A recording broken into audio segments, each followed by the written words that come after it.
Trevin sengaja duduk di dalam mobilnya di area parkir gedung kantor selama lebih dari setengah jam. Dalam waktu itu, ia melakukan beberapa panggilan penting secara berurutan, sambil memeriksa kondisi saham perusahaan Brown menggunakan laptopnya. Hasilnya, ia menemukan sesuatu yang mencengangkan. Selama 2 minggu terakhir, salah satu saham penting perusahaan Brown terus mengalami penurunan drastis.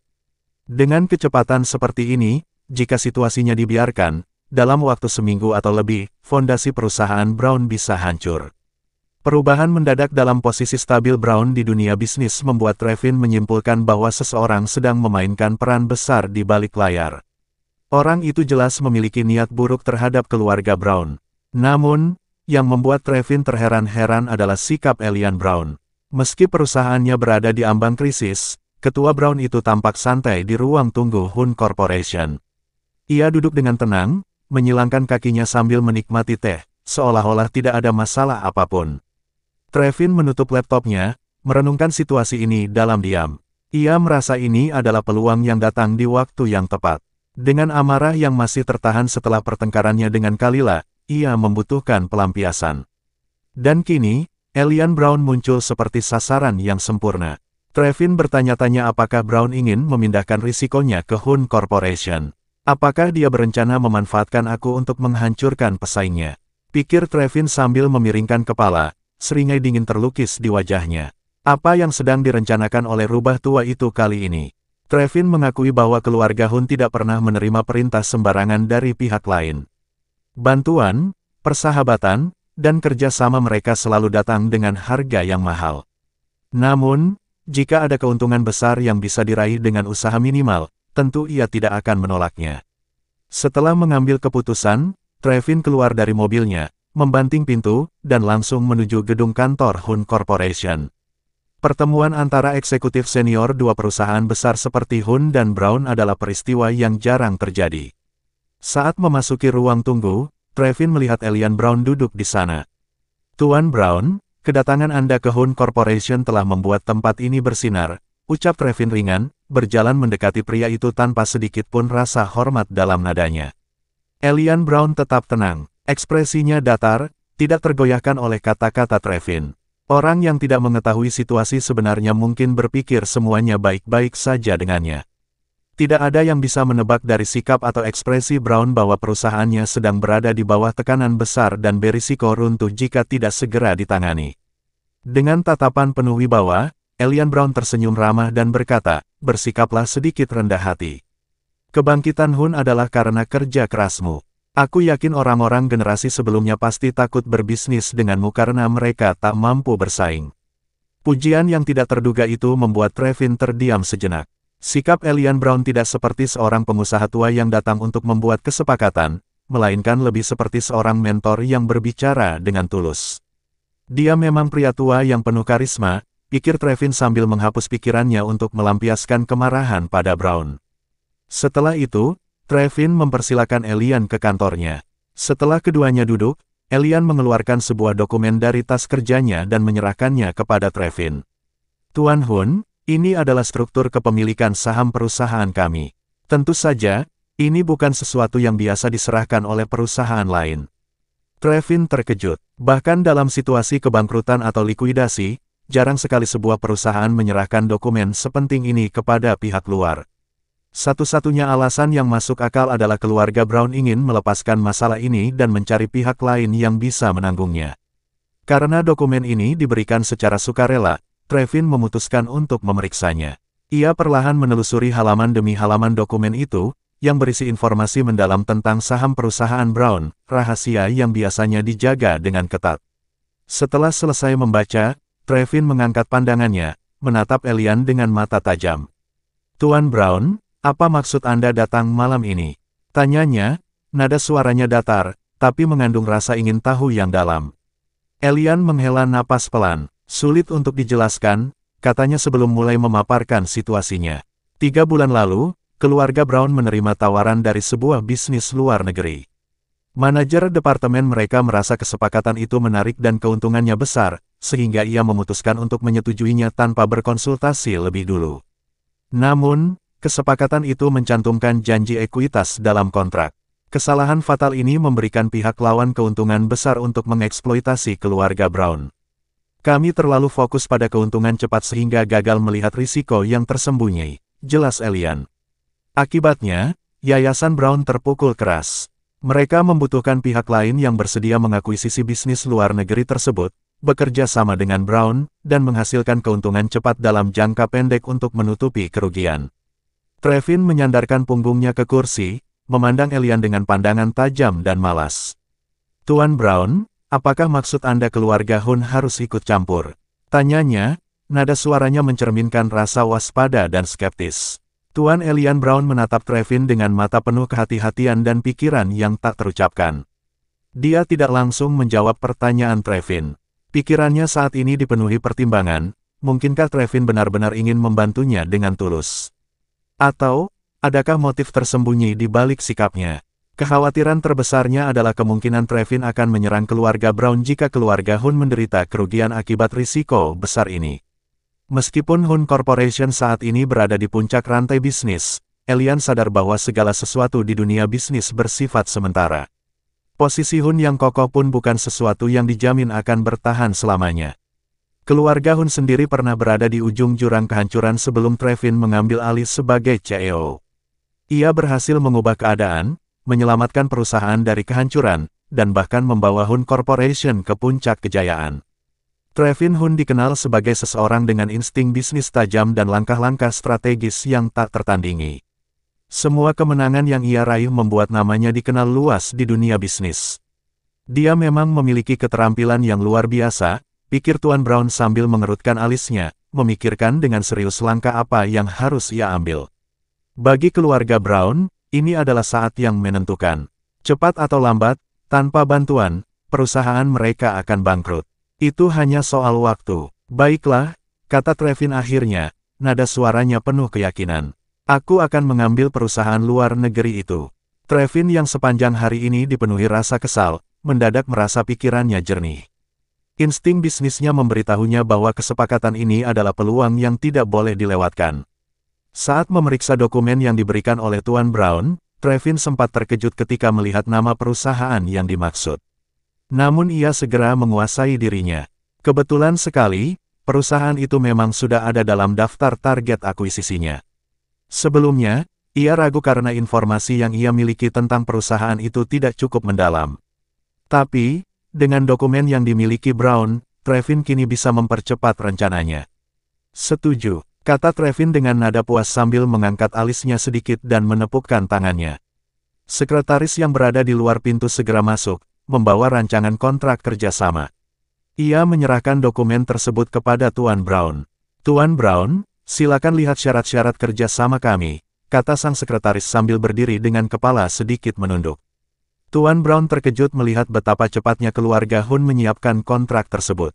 Dari isinya, terlihat jelas bahwa Trevin sudah memikirkan ini dengan matang. Ketika membaca kontrak itu, Tuan Brown hampir tidak bisa mempercayai matanya. Isinya adil, tidak berat sebelah, dan masuk akal. Baiklah, saya akan tanda tangan, kata Tuan Brown tanpa ragu. Ia langsung menandatangani versi elektronik dari kontrak itu dengan senyum lega di wajahnya. Namun sebelum pergi ia berkata, anak muda, izinkan saya mengingatkan Anda. Ini adalah risiko besar, baik untuk Anda maupun perusahaan Anda. Pertimbangkanlah sekali lagi dengan matang. Trevin hanya tersenyum kecil, merasa terhibur dengan sikap Brown yang terus terang. Ia menyilangkan kakinya santai, lalu menjawab, dalam waktu 3 bulan, usaha ini akan selesai. Trevin berdiri mengantar Brown keluar dari kantornya. Setelah pertemuan itu, Trevin merasa lelah. Ada banyak pekerjaan yang menantinya, dan tenggat waktu 3 bulan yang ia janjikan membuat timnya harus bekerja tanpa henti. Trevin begadang semalaman, mengawasi rencana tahap pertama secara langsung. Rencana itu sudah disusun sebelumnya, tapi ia melakukan beberapa penyesuaian agar semuanya lebih sempurna. Namun, meski sibuk, keesokan paginya ia tetap meluangkan waktu untuk datang ke rumah Kalila. Dari luar, ia melihat tirai di lantai atas rumah itu tertutup rapat, menghalangi pandangannya. Sepertinya Kalila masih tertidur. Dia pasti kelelahan setelah semua drama kemarin, pikir Trevin sambil mendongak menatap rumah itu. Hatinya terasa berat. Ia membenci dirinya sendiri karena setiap kali mencoba mendekati Kalila, ia justru menyakitinya lebih dalam atau malah membuat jarak di antara mereka semakin jauh. Trevin tidak mengerti kesalahan apa yang telah ia lakukan. Namun, ia tahu satu hal, ia tidak boleh menyerah. Ia ingin menjadi bagian dari hidup anak yang sedang dikandung Kalila. Ia sudah kehilangan banyak momen penting, dan ia menyesal tidak berada di sisinya selama ini. Tapi kali ini, ia ingin melakukannya dengan benar, langkah demi langkah. Trevin tersenyum kecil, mengingat Heston yang pernah berdiri di depan pintunya dengan membawa sarapan untuk Kalila.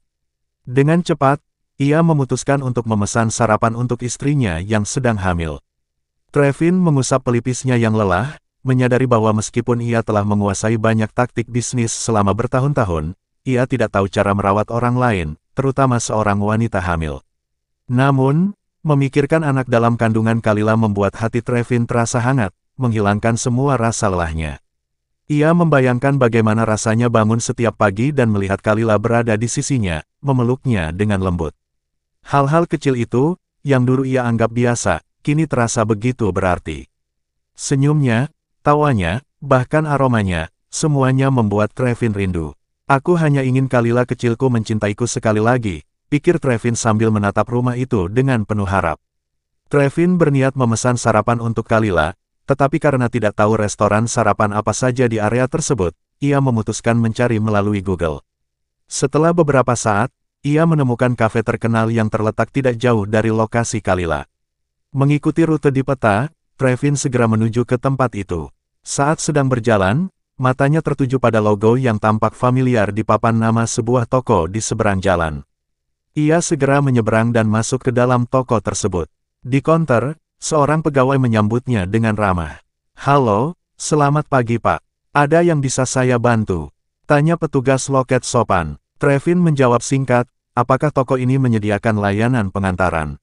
"Ya Tuan, kami memiliki layanan pengantaran." Trevin mengangguk. "Saya ingin memesan sarapan untuk seorang wanita hamil, dan tolong antarkan ke alamat ini setiap pagi mulai hari ini." Ia mengisi alamat Kalila ke dalam formulir pemesanan. Jika dia tidak menjawab telepon, cukup tinggalkan makanannya di depan pintu, tambahnya.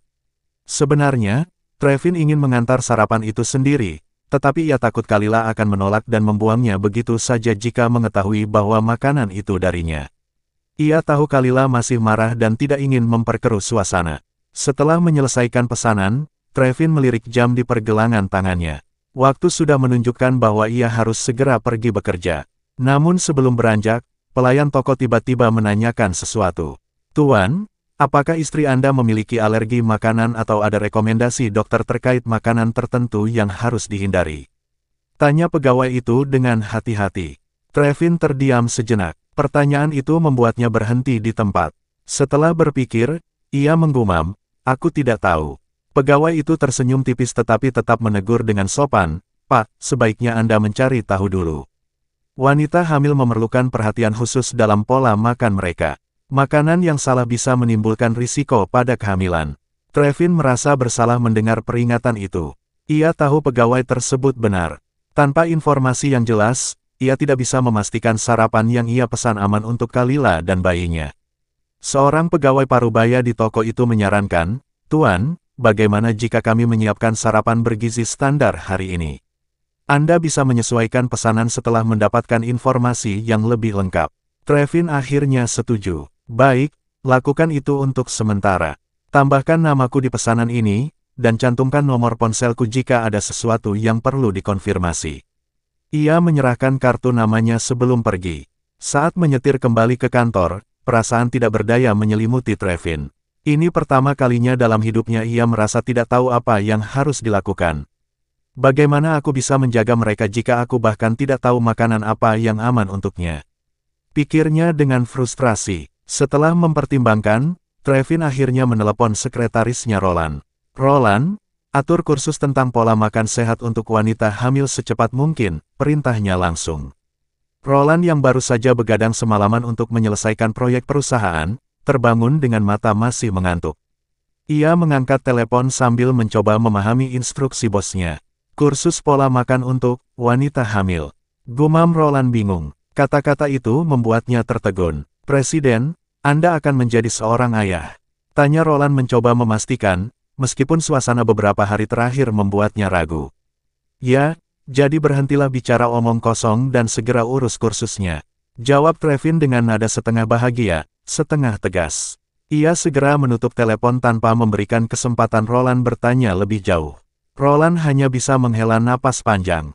Hubungan Trevin dan Kalila memang terlihat rumit beberapa hari terakhir. Namun berita ini membuat Roland semakin yakin bahwa ada sesuatu yang besar telah terjadi. Apakah ini berarti Presiden punya seseorang di luar sana? Pikir Roland sambil mencoba menganalisis situasinya. Atau ini tentang Nyonya Hun? Mungkin ini alasan perang dingin di antara mereka. Meskipun hanya seorang sekretaris kecil, Roland merasa kasihan pada Kalila. Bagaimanapun, ia merasa wanita itu layak tahu apa yang sebenarnya terjadi. Setelah memutuskan, Roland bangkit dari tempat tidurnya dan bergegas menuju rumah Kalila. Kalila baru saja membuka matanya ketika mendengar suara bel pintu. "Siapa itu? Tunggu sebentar, aku datang," teriaknya sambil merentangkan tubuhnya yang masih lelah. Setelah memastikan siapa yang berada di luar melalui kaca pintu, Kalila membuka pintu dengan sedikit heran. Di hadapannya berdiri Roland, tanpa siapapun di belakangnya. "Kenapa kau di sini? Apakah presidenmu yang menyuruhmu datang?" Tanya Kalila dengan nada dingin, bersandar di pintu sambil menatap Roland penuh kecurigaan. Beberapa menit berlalu dalam keheningan. Kalila menunggu Roland mengatakan alasannya datang ke rumahnya, sementara Roland merasa sulit mengungkapkan maksudnya. Kata-kata yang telah ia latih di kepalanya hilang begitu saja saat bertemu tatapan Kalila. Akhirnya Kalila memecah kesunyian. "Aku terkejut kau ada di sini Roland. Apa yang membawamu ke tempat tinggalku yang sederhana ini?" Tanyanya dengan nada santai namun penuh tekanan. Roland menarik napas dalam-dalam sebelum menjawab. "Selamat pagi Nyonya, saya tahu ini bukan urusan saya, tetapi saya tidak bisa hanya diam saja. Saya datang karena ada sesuatu yang penting tentang majikan saya, sesuatu yang harus Anda ketahui."